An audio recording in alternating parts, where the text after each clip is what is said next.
So I wanted to take a few minutes with this video to talk about 3 interesting PlayStation 5 stories. Yesterday was a interesting day for gamers on X. We're going to talk about that. And if you could hit that like button on the video, thank you to those that do it. And as always, it's very much appreciated. Now, the stories I want to dive into today includes all Xbox games coming to PlayStation 5. The crazy meltdown going on right now. Yesterday was just a weird, huge day for gaming. A Sunday evening of all days. But PS5 Pro specs update, we're going to talk about that as well, and the Uncharted 1 remake. First, yes or no, would you buy Starfield if it came to the PlayStation 5 or not? We're going to talk about this in just a sec, but I'm curious, for Starfield, if it came to the PlayStation 5, would you actually put money on it? So comment below, yes or no, if you'd buy Starfield if it came to PlayStation 5. Let me know down in the comments below. Now, diving into the first story of the video, all Xbox games coming to PlayStation. So this was just an insane situation on a Sunday evening of all days. But reading from Twisted Voxel, Microsoft appears to have shifted its focus from releasing exclusives to bringing its games catalog to PlayStation 5 and other platforms. This is based on a new set of reports suggesting that Microsoft's business strategy has shifted focus. The rumors started with games like Hifi Rush and Sea of Thieves coming to other consoles. Sea of Thieves is a live service game that has remained exclusive to PC and Xbox for a long time, so its release on rival platforms wasn't a big shock to anyone. Hi-Fi Rush was a smaller scale title that launched to critical acclaim, and it has already been data mined that it is getting a Nintendo Switch and PlayStation 5 port, which should allegedly be announced soon. However, this is not the extent of Microsoft's multi-platform release strategy. Based on a new set of rumors that originated from multiple sources, the first and perhaps most shocking rumor appears to be related to Xbox's big first-party outing, Starfield, from Bethesda Game Studios. It has been reported that this game will hit PlayStation 5 once the new expansion, Shattered Spaces, is released on PC and Xbox later this year. This is a big shift of focus for Xbox, which initially acquired publishers like Bethesda and Activision to bring more first-party games to the Xbox and PC ecosystem. They also wanted to bolster their Xbox Game Pass subscription value with this move. Another game that has been reported recently is Indiana Jones. Microsoft had just confirmed the name and shared gameplay of Indiana Jones in a new developer direct, and now reports are suggesting that they might be planning to launch it on the PlayStation 5 as well. So the list extends beyond what's in this article, with multiple rumors flying around right now. So I'll name the list that I have so far, but it's probably already outdated and maybe somebody's listing a game that's not on here. But going with the list I have: Indiana Jones and the Great Circle, Starfield, Doom Year Zero, Flight Simulator, Hi-Fi Rush, Grounded, Sea of Thieves, Halo, the Master Chief Collection, and Hellblade 2. I've also heard Halo Infinite as well. So this to me is wild. I don't mind some games coming to PlayStation like Doom or Starfield, since this was Bethesda and they were mainly third party before. But apparently now there's talks of Microsoft and Xbox going third party. And personally, I hope that's not the case. I don't want Sony to have no one to compete with. It doesn't benefit us as the consumer if Sony's not battling it out with someone else, even if someone else is Xbox and they've kind of been losing the last 2 generations. If it's not going to be Xbox going forward, someone else has to come in and take their spot. Sega left and Xbox came in. If Xbox leaves, someone else should come in and take the Xbox void, that whatever they left there. For now, this is all rumors, so let's wait and see what Xbox officially says this week. Or will they go silent? That would be even more insane to go throughout the week with nothing official from Xbox. Hopefully we get something from Xbox, because I'm really curious how this is supposed to play out. Before we get to the next story, we're almost at 100K, guys. So if you enjoyed the video so far and have been enjoying my videos, of course, hit that subscribe button if you haven't done so yet. We're almost there.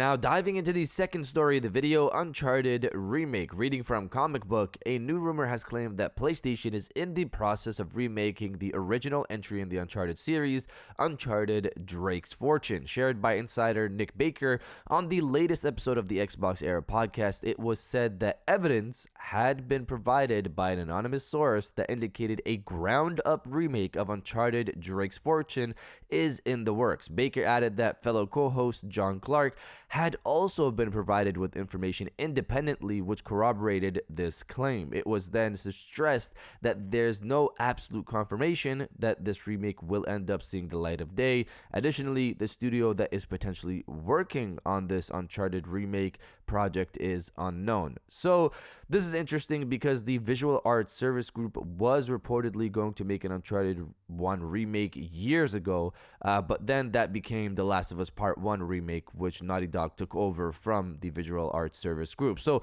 they could very well have gone back to the Uncharted 1 remake and continued to work on that. To add to this, we also had data miner Speclizer on X claim that he's the source of the Uncharted 1 remake rumor. He found the link in Last of Us 2 code that he's been playing with since 2020. So he data mines Last of Us 2 code and he plays around with it, he mods it and stuff like that. That's what he does on his X account. He also found references to the Last of Us Part 1 remake, and 2 years later that was announced to be a thing. We don't know if this is still in the works, but we have backing that this was at least in the works at some point. So it still could very well be a thing. But we don't know if it's still being made, but we do know that it was being worked on. To me, it makes sense for this to be a thing, mainly because most likely more Uncharted movies are on the way.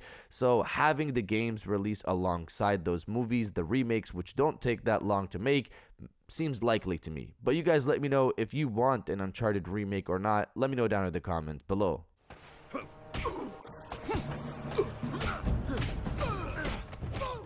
And now diving into the final story of the video, new PlayStation 5 Pro specs update. So Moore's Law is Dead is back, and he seems to have information solidifying rumors and reports that we've heard already in regards to the PlayStation 5 Pro, which is a good thing because it seems to be backing specs that we've heard already. He also points to when Sony had their chip for the PlayStation 5 Pro ready, which is an interesting conversation on its own, and we're going to talk about that in a sec. So we're going to go first over what we've heard in regards to the PlayStation 5 Pro and then go into what he said. So what we've heard in terms of the PlayStation 5 Pro specs includes a Zen 2 CPU overclocked at 4.4 gigahertz. So I'm going to focus on the major stuff, not dive into the little bits of information when it comes to the hardware. So Zen 2 is already what the PlayStation 5 currently has, so it seems to be that the new PlayStation 5 Pro will just have an overclocked CPU, same CPU, just overclocked. The GPU seems to be RDNA 3. The current one's RDNA 2 on the PlayStation 5. So it's RDNA 3 with some features beyond RDNA 3, which gave it the name RDNA 3.5, which isn't a real thing from my understanding. The console will have 30 workgroup processors or 60 compute units in the GPU, with 56 active compute units clocked at 2.5 to 2.8 gigahertz, putting it roughly at twice the GPU power from what I'm hearing. The system has also been rumored to have a dedicated AI chip for upscaling, which is the interesting conversation here. So Moore's Law is Dead has pretty much backed the CPU side of things here with Zen 2, but can't confirm the clock speed for the CPU like we've heard for it being 4.4 gigahertz. He says it could be that, but he just can't confirm it. He also backs the 30 workgroup processors and 60 compute units, but also states only 56 will be active. Just like Red Gaming Tech, Moore's Law is Dead hasn't heard anything about a dedicated NPU AI upscaling tech, so it looks like it might not have something that's dedicated like what the Reset Era leak has claimed. Jeff Grubb has stated Sony will have their own DLSS like upscaling tech in the PlayStation 5 Pro, and Red Gaming Tech did explain before that this could be something that runs on the GPU and doesn't impact performance of the console. So it seems like it will have some type of AI upscaling, and to me that's all that matters, because all I care about is that this thing hits 60 FPS at quality mode. That's all I really care about. Moore's Law is Dead also seems to claim that Sony has had this chip ready for over a year, and this thing has been validated. It's just been, on hold to see if they want to launch it or not. AMD expect the console itself, the PlayStation 5 Pro, to launch in late 2024. So this part is interesting to hear, that Sony has had this chip ready for over a year. But I'd assume that makes sense, right? Since they want to get this thing in devs' hands sooner than later. I'm not sure. Just give me the console in the end, but it kind of does make sense to me that they would have this chip ready for over a year, get that out to developer hands, and then launch it in late 2024. Obviously I don't make consoles myself, but it seems like you would want to get something like that ready earlier. But looking at Moore's Law's Dead video, it seems like this is something that's usually ready later on. Sony just had it ready really early. But there you have it. Similar CPU to the PlayStation 5, overclocked on that end, double GPU performance, AI upscaling in some way, maybe not dedicated hardware, and is expected to launch in late 2024. But you guys let me know if you're saving up for the PlayStation 5 Pro or not. Let me know down in the comments below. And if you guys did enjoy this video, please hit that like button. As it always helps, to subscribe if you're new. I got new videos every Monday, Wednesday, and Friday. And now I'll check you guys out on the next one. And welcome back to the after show. This is the part of the video where we have a little fun down in the comments below. If you're old, welcome back. If you're new, welcome. For today's thing, what I want you guys to do is to body, obliterate, destroy, and overall harass the comment section with "It is a new week." A lot of interesting stuff happened on Sunday, so I'm really curious to see how this week plays out. If you are as well, destroy the comment section with "It is a new week," and I'll definitely heart those comments like I always do, because I appreciate everybody who stays to the end of my videos. And now I'll check you guys out on the next one.